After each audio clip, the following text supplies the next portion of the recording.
ব্রট to you by V-Guard, co-powered by Sensodyne ও ভিমল বলো কথা কেশরী। Associate sponsor UltraTech cement. ভোটে জিতেছে তৃণমূল, তারপরেও কাটা ছেঁড়া আত্মসমালোচনায় সৌগত রায়। বরানগরের সভামঞ্চে তৃণমূল সাংসদ বলেন, লক্ষ্মীর ভান্ডারের টাকা পাওয়া মহিলারাই তৃণমূলের রক্ষা করছে। আবাসনের বাসিন্দারা আমাদের ভোট দেননি, গ্রামে সবাই ভোট দিলেও শহরের একাংশ মুখ ফিরিয়েছে, আক্ষেপ করছেন সৌগত। লক্ষ্মীর ভান্ডার যদি না, এটা আমি বলি যে যারা বড় বাল্টিস্তরীদের থাকে অনেক জায়গায় আমাদের ভোট দেয় না। ওই বস্তির গরিব মহিলা যারা লক্ষ্মীর ভান্ডার পেয়েছে তারাই কিন্তু আমাদের রক্ষা করতে, তারা ঢেলে ভোট দিয়েছে।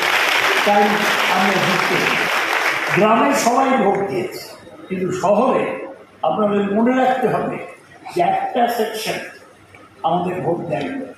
যারা অবস্থাপন্ন বড় ফ্ল্যাটে থাকে তারা আমাদের ভোট দেয় না। আর মনে রাখতে হবে সংখ্যালঘু আমাদের 10% দিয়েছে। এ নিয়ে কথা বলবো। এই মুহূর্তে আমরা যোগাযোগ করে নিয়েছি বিজেপির সাংসদ শ্রমিক ভট্টাচার্যের সঙ্গে। শ্রমিকবাবু, ভোটে জিতেও কাটরাছেড়া আত্মসমালোচনায় সৌগত রায়। তিনি বলছেন লক্ষ্মীর ভান্ডার তাদেরকে বাঁচিয়েছে, লক্ষ্মীর ভান্ডারের টাকা পাওয়া মহিলারাই তৃণমূলের রক্ষা করছে, আবাসনের বাসিন্দারা আমাদের ভোট দেননি। কি বলবেন?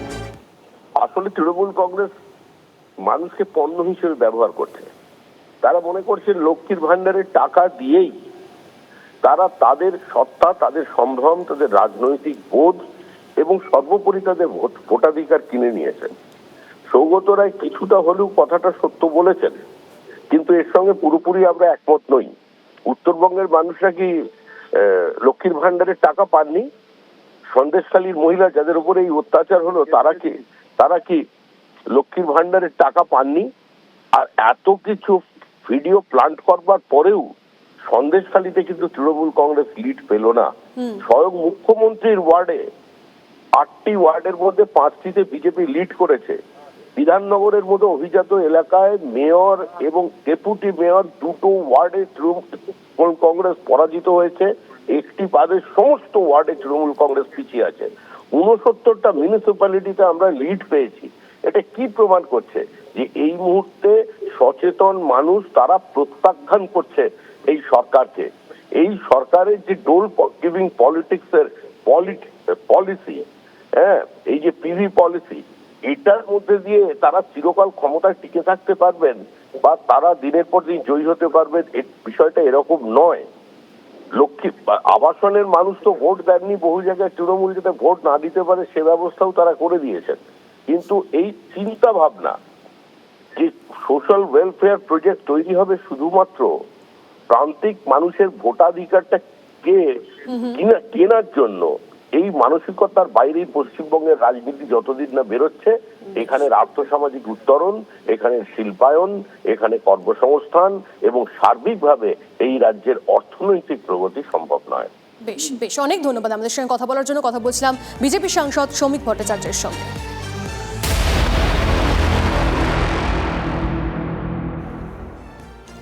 দেখুন, ভোটের ফলাফল এত ভালো করার পরেও একদিকে আক্ষেপ করছেন সৌগত রায়, আর অন্যদিকে সেই তৃণমূলের গোষ্ঠীদ্বন্দ্ব মাথাচাড়া দিয়ে উঠল। শুধু মাথাচাড়া নয়, একেবারে প্রকাশ্যে সামনে পাটুলিতে মার খেলেন শাসক দলের কাউন্সিলর, 110 নম্বর ওয়ার্ডের কাউন্সিলর স্বরাজ মণ্ডল। তিনি অভিযোগ করছেন তাকে বিধায়ক ও 11 নম্বর বোর্ডের চেয়ারম্যান তারকেশ্বর চক্রবর্তীর অনুগামীরা বেধড়ক মারধর করে। সূত্রের খবর, পাটুলির মেলার মাঠে কাউন্সিলরের কার্যালয় বসা নিয়ে গোলমাল বাঁধে। আর ওই কার্যালয়ে সপ্তাহে একদিন বসেন স্থানীয় বিধায়ক দেবব্রত মজুমদার, বাকি দিন বসেন কাউন্সিলর স্বরাজ মণ্ডল। অভিযোগ, গতকাল কাউন্সিলরকে কার্যালয়ে বসতে বাধা দেওয়া হয়। কাউন্সিলরের আরও অভিযোগ, তাকে বিধায়ক ও 11 নম্বর বোর্ডের চেয়ারম্যান তারকেশ্বর চক্রবর্তীর অনুগামীরা বেধড়ক মারধর করে। তারকেশ্বর চক্রবর্তীর নেতৃত্বে শুভজিৎ ব্যানার্জি আমাদের যুব সভাপতি, ওর দ্বারা এটা পুরোটাই হয়েছে এবং ও সবাইকে একে একে ডেকেছে, আমার এই জায়গাটা ফাটিয়ে দিয়েছে এবং আমাকে অন্য খুশি কিলচর সবই মেরেছে। ওদের বক্তব্য হচ্ছে আমি কেন পার্টি অফিসে বসবো, এটা কেবলমাত্র বিধায়কেরই জায়গা, বিধায়কের চেয়ার। কেন রাগ আমি বলতে পারবো না, তবে দলীয় কার্যালয়ে বসেছেন, আমি নিজের দলীয় কার্যালয়তেই আমি আক্রান্ত হলাম। কথা বলবো এই নিয়ে। সোমা আমাদের প্রতিনিধি আমাদের সঙ্গে রয়েছেন এবং সোমা রয়েছেন সেই শরৎ চক্রবর্তীর সঙ্গে যিনি মার খেয়েছেন। কি বলছেন শরৎ চক্রবর্তী, শুনবো সোমা। হ্যাঁ দেখো, নিজের দলীয় অফিসে তিনি আক্রান্ত হয়েছেন। আমি একটু আমার ক্যামেরা পার্সন অভিজিৎকে বলবো তুমি একটু স্বরাজ মণ্ডলের ছবিটা দেখাও। গতকালই কিন্তু তাকে আক্রান্ত করা হয়েছে, তার দলীয় কর্মীরাই তাকে মারধর করেছেন। আমি সরাসরি কথা বলে নেব তার কি অভিযোগ রয়েছে। হ্যাঁ, আপনার অভিযোগ কার বিরুদ্ধে এবং আপনার দলীয় অফিসে ঢুকে আপনাকে মারধর করা হলো এবং ঘটনাটি একেবারে প্রকাশ্যে, কি বলবেন? ব্যাপারটা খুবই দুঃখজনক। আমি যাদের দ্বারা আক্রান্ত হয়েছি তারাও তৃণমূল কর্মী বলে নিজেদেরকে দাবি করে।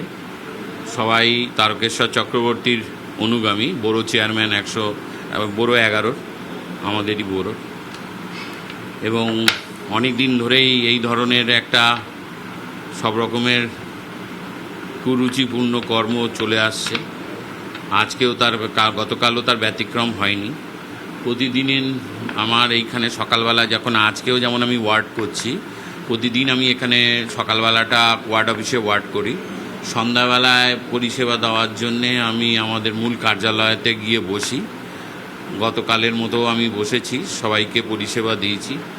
একেবারে 9টার দিকে শেষ মুহূর্তে হঠাৎ করে সবাই মিলে ওরা ওখানে ঢোকে, অকথ্য ভাষায় গালিগালাজ, নোংরা ভাষা, নোংরা রকমের অঙ্গি ভঙ্গি করেছে। আমাকে শুধুমাত্র কেবল, তারপরে আমাকে তো মেরেছেই, আমার সাথে সাথে আমাদের সাথে আরও সাধারণ যারা বসেছিল, অনেক মহিলা পুরুষ সবার গায়েই হাত তুলেছে। তারাও না, কপালের এই চোখের কোনাটা, এই জায়গাটা ফেটে গেছে, ওটা ফেটে গেছে। ওখানে কাল বাঙ্গুর হসপিটালে গিয়েছিলাম, ওখানে এমসি হয়েছে।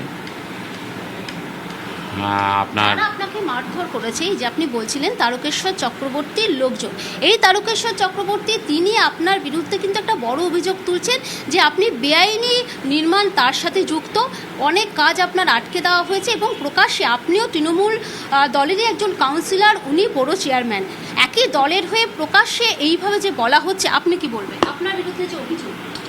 দেখুন, কথা হচ্ছে আমি মমতা বন্দ্যোপাধ্যায়ের একজন সৈনিক, অভিষেক বন্দ্যোপাধ্যায় দ্বারা অনুপ্রাণিত। আমার বক্তব্য খুব ক্লিয়ার।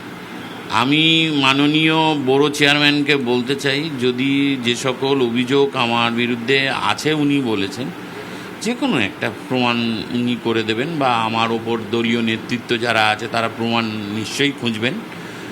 যদি কোনো রকমের আমি অপরাধী হই, তাহলে অপরাধের জন্য আমার যা শাস্তি হবে তা হবে। আমি মনে করি আমি একজন পেশায় শিক্ষক, আমি বাচ্চাদের শিক্ষাদান করি। আমার মতো আমার ওই রাজনীতি করে ভাতের চালটা কিনতে হয় না। আমি খুব স্পষ্টভাষী। আমি সাধারণত একটা জিনিস ভাবি যে নিজে কোনো বাজে কাজ করব না এবং বাজে কাজে মদত দেবো না। এটাই আমার অপরাধ হয়ে গেছে বলেই আজকে যে সকল দুষ্কৃতীরা, তৃণমূলের দুষ্কৃতীরা আমাকে গতকাল মেরেছে, তারা খোঁজ নিলে দেখা যাবে প্রত্যেকেই যে কোনো না যে কোনো অপকর্মের সাথে যুক্ত আছে। এই যে আপনি অপকর্মের কথা বলছেন এবং বাজে কাজে মদত দেবেন না বলছেন, তাহলে আপনি কি বলতে চাইছেন তারকেশ্বর? একদম একদম সোমা, তুমি কথা বলো সরোজবাবুর সঙ্গে, কিন্তু তার অভিযোগ যাদের বিরুদ্ধে, অর্থাৎ 11 নম্বর বড়োর চেয়ারম্যান, তার অনুগামীরা, মানে তারকেশ্বর চক্রবর্তীর অনুগামীদের বিরুদ্ধে অভিযোগ এই স্বরাজ মণ্ডলের, তিনি কি বলছেন, তারকেশ্বর চক্রবর্তী কি বলছেন আপনাদেরকে শোনাবো। এর পাশাপাশি বিধায়ক দেবব্রত মজুমদার, তার সঙ্গে কথা হয় আমাদের, তিনি কি বলছেন শোনাবো। ওর কিছু বেআইনি বিল্ডিং এ পয়সা খাওয়া আমি আটকে দিয়েছি বড় চেয়ারম্যান হিসেবে। বহুদিন ধরে আমার এবং মলয়দার নামে ও বহুদিন ধরে গালাগাল, নানা রকম কটূক্তি করে চলেছে। ও আর ওর পেছনে একটি ছেলে আছে কান্তি জানা, সে হচ্ছে পাক্কা একটা 2 নম্বরই ছেলে। যত বেআইনি বাড়ি সেইগুলোকে আমরা সমস্ত আটকেছি।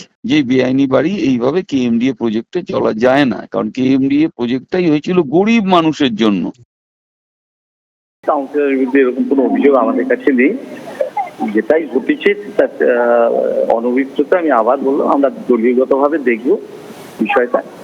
এত বড় সংগঠনে ছোট দু একটা ঘটনা ঘটে, তো অনভিপ্রেত ঘটনা। এই নিয়ে আমরা বিজেপি নেতা সজল ঘোষ, তার সঙ্গে কথা বলেছিলাম, তিনি কি বলেছেন শোনাবো আপনাদের। যে এরা নিজেদের মধ্যেই মারামারি করে নিজেরা শেষ হবে। কারণ এই দলটা তো আর দলের পর্যায়ে নেই, দলটা একটা ক্লাবের পর্যায়ে। পার্টি অফিসের ভেতরে কলকাতা শহরে যদি কাউন্সিলর নিরাপদ না হয়, আবার বলছি পার্টি অফিসের ভেতরে কাউন্সিলর কলকাতা শহরে যদি নিরাপদ না হয়, এই শহরকে আপনি নিরাপদ শহর কি করে বলতে পারবেন সাধারণ মানুষের জন্য? বলতে পারবেন না। কাউন্সিলর বেচারা টিভির সামনে বলছে আমাকে ধরে পে দিয়ে মাথা পাঠিয়ে দিয়েছে। এই যে পরিস্থিতি, এই যে রাজ্যের বর্তমান পরিস্থিতি, যদি কলকাতা শহরে এই অবস্থা। Brought to you by V-Guard, co-powered by Sensodyne ও ভিমল, বলো কথা কেশরী। Associate sponsor UltraTech cement.